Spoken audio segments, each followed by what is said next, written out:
Year 2145. Humanity's reach had extended far beyond Earth, into the silence of the stars. We had conquered our solar system, but the galaxy remained a vast, silent ocean. For over a century, our deep space listening arrays, sentinels on the edge of known space, had strained to hear a single coherent voice in the cosmic static. They heard only the echoes of creation and the profound, unnerving silence of an empty universe. On the edge of the galaxy, a listening station intercepted a faint signal, unlike anything ever recorded. It wasn't a shout, but a whisper, a ghost of a pattern buried deep within the background radiation. It was weak, ancient, and impossibly complex. The on-duty technicians watched in stunned disbelief as their systems flagged the anomaly. This was no natural phenomenon. The signal possessed a clear mathematical structure that could only be one thing: artificial. It was the moment we had dreamed of.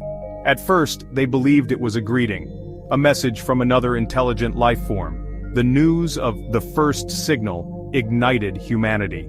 On every settled world, people looked to the stars with renewed wonder. The greatest minds were assembled, dedicated to a single purpose: to understand.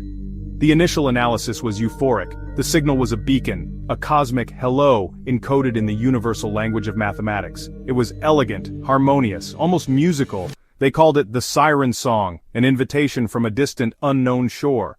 But as they decoded the transmission, the truth began to reveal itself. As the world celebrated, the team of cryptographers felt a creeping unease.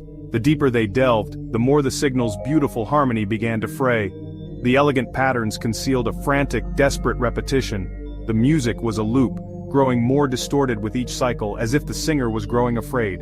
The siren song was beginning to sound less like an invitation and more like a scream trapped in a bottle. The final layer of encryption fell away, revealing the core message. It was not a greeting, it was not a history, it was a warning, a tombstone carved into the fabric of space-time. The words materialized on their screens, stark and cold. "Do not come closer." The message spoke of a trap, a great filter that wasn't a barrier to be overcome, but a lure for curious species like ours.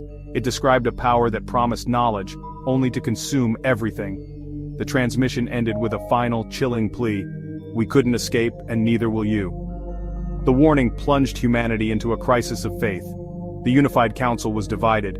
Many argued to heed the warning, to honor the sacrifice of this forgotten race. But others, driven by the same relentless curiosity that had taken us to the stars, saw not a warning, but a challenge. What power could ensnare an entire civilization? The fear of the unknown was powerful, but the desire to conquer it was stronger. The decision was inevitable: a mission would be sent. But humanity has never been good at listening to warnings.